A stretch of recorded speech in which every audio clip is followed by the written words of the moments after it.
everybody. It's Katie Snyder from the Museum of the Grand Prairie. Not at Museum of the Grand Prairie today because I'm staying home today. I'm sheltering in place.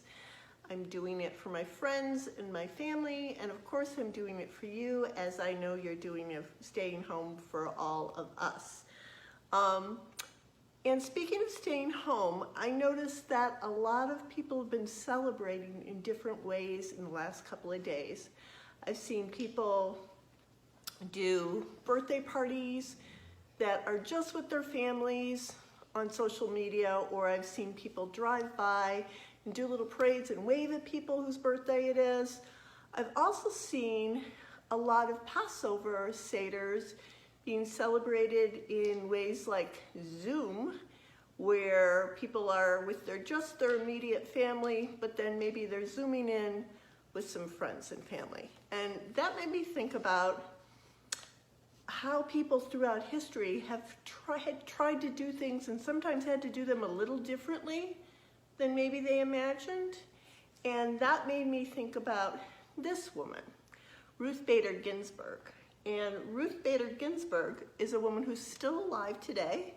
She's a great woman. She's on the Supreme Court, and she is Jewish and celebrates Passover, which kind of made me think about her in this time. So I'd like to read this one to you today. This is a book that we are going to have in our new exhibit about women. How long must women wait? It was in a little box in our exhibit. I thought I'd take it home for now, but when we reopen, we'll put it right back in the box and you can take a look at it when you get to the museum when we reopen. So this is called I Dissent. Ruth Bader Ginsburg Makes Her Mark, and it's by Debbie Levy with pictures by Elizabeth Baddeley.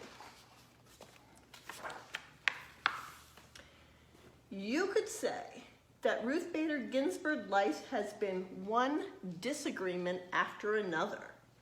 She has objected, she has resisted, she has dissented, disagreed, disagreeable? No. Determined? Yes. This is how Ruth Bader Ginsburg changed her life and ours.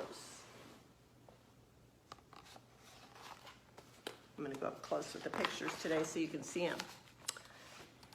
In 1940, Ruth's Neighborhood was vibrant with immigrants, people from Italy, Ireland, England, Poland, and Germany, Jews from Russia like Ruth's father, Nathan Bader, people from different cultures with different holidays, foods, and traditions, just kind of like we were talking about a second ago.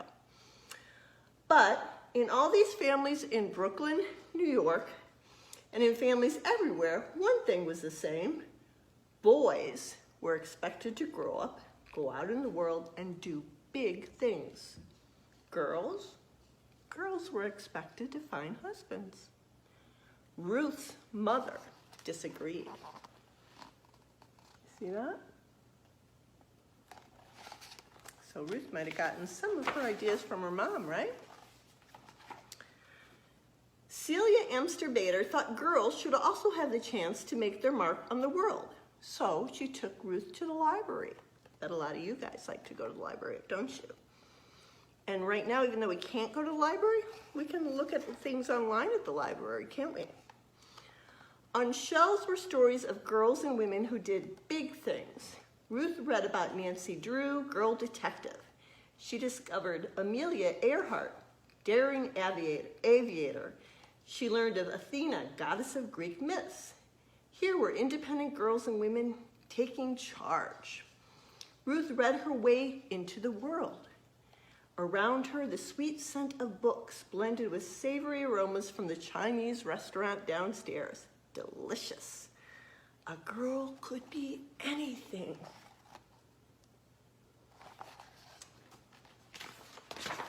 We know that's true, right?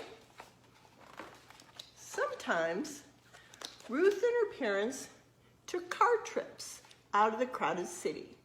As they drove past a hotel in Pennsylvania, Ruth saw a sign. No dogs or Jews allowed. This is how it was in those days. Hotels, restaurants, even entire neighborhoods announcing, no Jews, no colored. That was the word they used for African American folks back then. No Mexicans, whites only, not welcome. Ruth and her family were Jewish. This was prejudice, pure and simple. Now, it was Ruth's turn to disagree. She disagreed by never forgetting how it felt to read such words. She never forgot the sting of prejudice.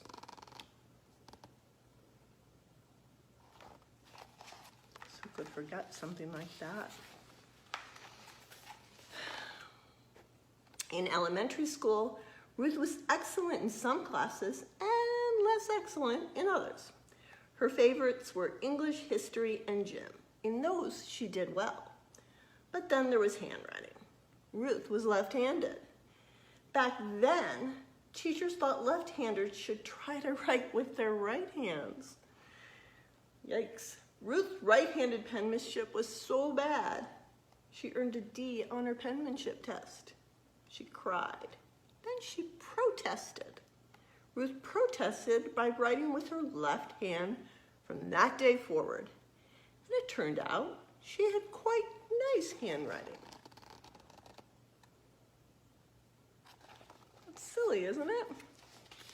Can't imagine trying to write with a hand that isn't the hand you're used to writing with. Ruth also had a little problem with sewing and cooking. They were her least favorite classes, but girls had to take them. Boys took shop, where they worked with saws and other tools. Ruth objected. She wanted to take shop. She wanted to handle a saw. She didn't get what she wanted. It may have been unfair to girls and to boys. But Ruth was learning that sometimes life was like that. Ruth loved music. She especially loved opera. In music class, she lifted her voice in song. This time, it was Ruth's music teacher who objected. Gently, Ruth simply could not carry a tune. The teacher asked Ruth not to sing so loud in the chorus, but Ruth kept on singing in the shower and in her dreams. She continued to adore opera too. Sometimes you can love something and not be the best at doing it yourself, and that's okay. By the time Ruth was in high school, friends and teachers knew her as an outstanding student, baton twirler, cello player, and newspaper editor. As graduation approached, Ruth was chosen to make a speech at the ceremony, but she had been keeping a big secret. Her mother was terribly sick. The day before her graduation, her mother, Celia Bader, died. There was no agreeing with this. There was no disagreeing. There simply was. Ruth did not go to graduation. She did not give her speech. Still, Ruth knew what her mother wanted. 3 months later, she left to attend college. And sometimes really, really hard things like that happen. And it's okay to be sad when really, really hard things happen, isn't it? Not many girls went to college in the 1950s. Ruth made friends, but she also met girls who excluded Jews from their clubs. She met boys who thought girls should be looking for husbands. And then she met Martin Ginsburg. Marty was tall and funny. Ruth was small and serious. Marty could make her laugh. They fell in love and hatched a plan. After college, they would go to law school, both of them. Lawyers, Ruth had learned, could fight unfairness and prejudice in court. People thought it was a fine idea for Marty to attend law school. They didn't think Ruth should go. A lady lawyer? People disapproved.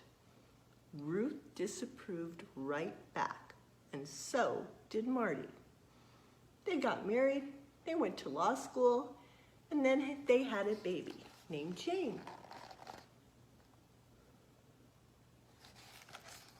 Sometimes it doesn't matter what other people think. Ruth's Law School class had a total of 9 women and 500 men. Ooh, I had to read that twice because I thought maybe that was wrong, but it's right. She studied mightily and she tried for first place in the class. And yet at graduation time, no one would hire this brilliant new lawyer. Why not? Because she was a woman.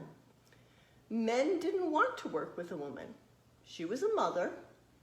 Men thought a mother wouldn't pay attention to her work. I bet you all know that's not true. She was Jewish. Many people were still prejudiced. 3 strikes against her, but Ruth was not out. She resisted and persisted. Finally, a judge hired her, and she worked like mad for him. After that, one law school hired her, and then another. Ruth became one of the few female law professors in the whole country. And she did it with a new baby at home, James. So now she has 2 children. She's a busy lady. Ruth had disagreed and worked her way into being a lawyer and a professor. But around her, other women were excluded from jobs. When they did get jobs, they earned less than men. They were kept out of important roles in court and in government. To make matters worse, the Supreme Court of the United States, the highest court in the land, approved of all this. As one Supreme Court had written years before, the natural and proper timidity and delicacy which belongs to the female sex, evidently unfit for many occupations of civil life. In other words, women and girls were too shy and too weak to do big things in the world. And another Supreme Court opinion declared, woman has always been dependent upon man. Ruth really disagreed with this. Don't blame her. So, Ruth went to court to fight for equal treatment of women. The most important cases went to the Supreme Court. The first time she appeared there, Ruth was so nervous she feared she might be sick. But standing before the 9 Supreme Court justices, Ruth imagined them as her students. She, Professor Ginsburg, needed to teach these students, who were all men, why a person's choice shouldn't be limited just because she was born a girl. Ruth wasn't only fighting for women. When women were excluded from the workforce, men were excluded from home life. Why shouldn't a father stay home to care for his children and cook the meals? Why shouldn't his wife run a business? These were fresh ideas in the 1970s. Ruth did not win every case, but she won enough. And with each victory, women and men and girls and boys enjoyed a little more equality.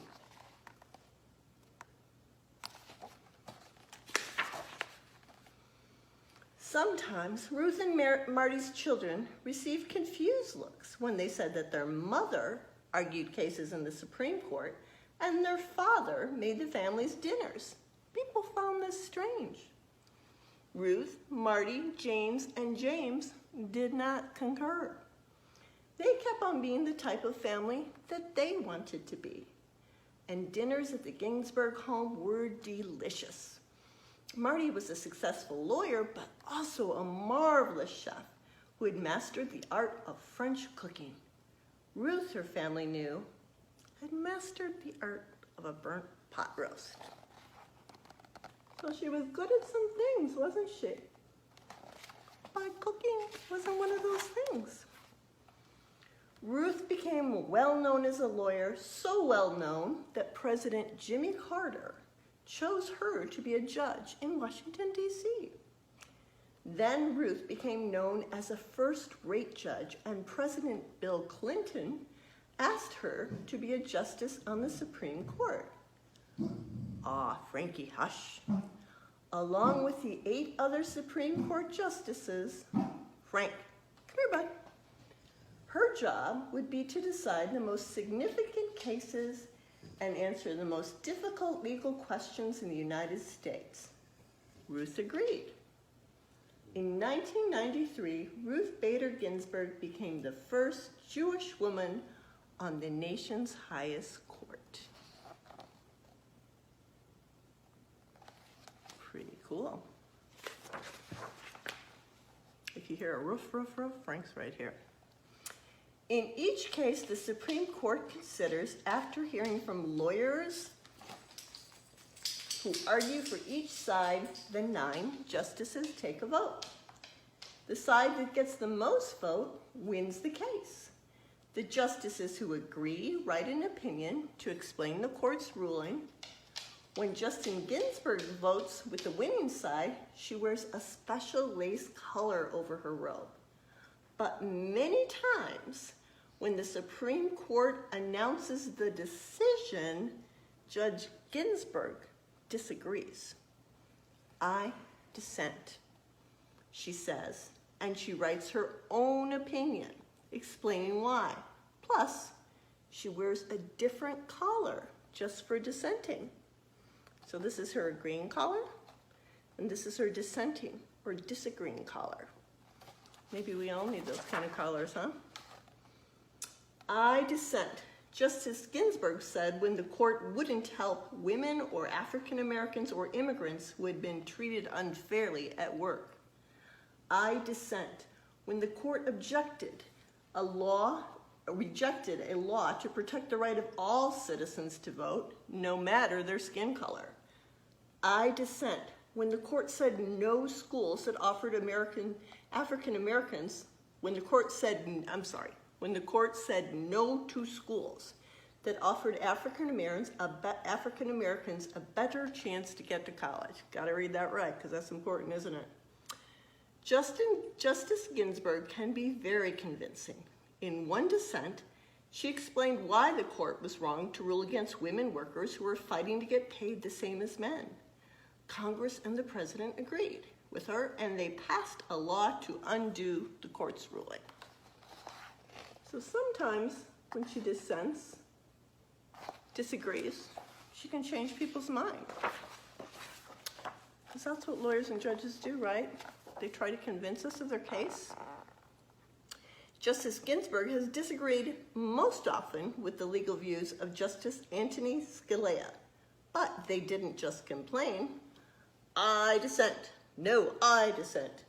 They shared their conflicting ideas. Each pointed out weaknesses in the other's arguments. And after the opinions were written, the 2 justices had fun with each other. They didn't let disagreements about law get in the way of a long friendship. Here they are parasailing in France. Here they are riding an elephant in India. So you don't have to always agree with your friends, right? You can disagree, as they say, without being disagreeable. Justice Ginsburg is now the oldest member of the Supreme Court. Some people have said she should just quit because of her age. Justice Ginsburg begs to differ. Frank, shh, we're talking about Justice Ginsburg here. She works as hard as ever. She exercises in the gym. She never misses a day in court. She attends the opera, gives speeches, and travels. Many have cheered Justice Ginsburg for her persistence and independence. They've called her a rock star, a queen, or a goddess. But to many, she's a hero. She made change happen, and she changed minds. She cleared a path for people to follow in her footsteps. Girls in college, women in law school, and everyone who wants to be treated without prejudice. Her voice may not carry a tune, but it sings out for equality. Step by step, she has made a difference, one disagreement after another. So sometimes you can make a difference by disagreeing. You can make a difference by standing up for what you believe in, even if it's not what everybody else believes in. And you see how in different times in history, when women weren't allowed to do everything that they are now, we still have a long way to go, don't we? But because of women like Ruth Bader Ginsburg and others, we have some equality, and we keep on pressing for more and more by disagreeing when we see things that aren't really fair or equal, right? So, friends, as you celebrate Passover, as you celebrate your birthdays and other holidays during this really strange time in history, remember that other people have lived through some hard times too, right? Like Ruth Bader Ginsburg. And they've learned things, and they've helped people along the way. And I know you'll help people along your way too. We'll see you again. Bye-bye. From me, Katie Snyder, Museum of the Grand Prairie. See you again soon.